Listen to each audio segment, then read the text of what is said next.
உங்களோட சேர்ந்து ஒன்றா சுற்றுனதை தவிர வேறு ஏதாவது நான் பாவம் பண்ணனா?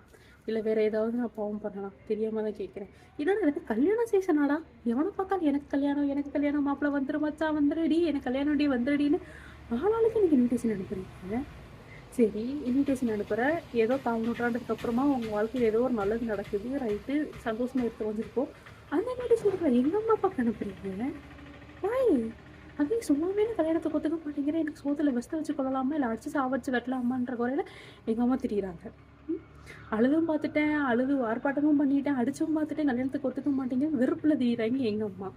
அவங்ககிட்ட கொண்டு போய் அம்மா எனக்கு கல்யாணம் வந்துருங்க, 2 நாளைக்கு முன்னாடியே வந்துருங்க. புரியலை. சரி, ஃபங்க்ஷன் வைக்கிறீல, வைக்கிறது அக்கம் பக்கத்தில் என்ன வைக்கிறியா? 8 ஊருக்கு ஆண்டி போய் வைக்கிறேன். ஏன் 8 மணி நேரம் ட்ராவல்னா கூட பரவாயில்ல, 10 மணி நேரம் 12 மணி நேரம் ட்ராவல்னா எப்படா வருது? இனிமேல் எவனாலும் கல்யாணத்துக்கு இன்விடேஷன் வைக்கிறவங்க கூட பரவாயில்லங்க, என் பிள்ளைக்கு பிறந்தனாலே எனக்கு சீமந்தம் வந்துருங்கன்னு கால் பண்ணுற பற்றியா உங்களை தாண்டி முதல்ல நான் விழுக்க போகிறேன். இனிமேல் எவனாவது ஃபங்க்ஷன்னா நான் வரணும்னா எனக்கு இன்விடேஷன் அனுப்பு. நீ எவனாவது வீட்டுக்கு அனுப்பி பாருங்க. 10 வீட்டுக்கு கந்து வெட்டி கடன் வாங்கினாலும் நான் சூனியம் வைக்கணும் தான் உங்களுக்கு தான் பிளான் பண்ணியிருக்கேன். நீங்கள் பாட்டுக்கு அவங்க போகிறப்போக்குள்ள கொடுத்து விட்டு போயிருங்க. அவங்க எதுவுமே பிரித்து நெய்கிறாங்க, கூடவே இருக்காங்க. எப்போ இதெல்லாம் பண்ணி கம்மிட் ஆகிறாங்கன்னே தெரிய மாட்டேங்குது. நான் தான் ஜோக்கர் பூனையாகும்.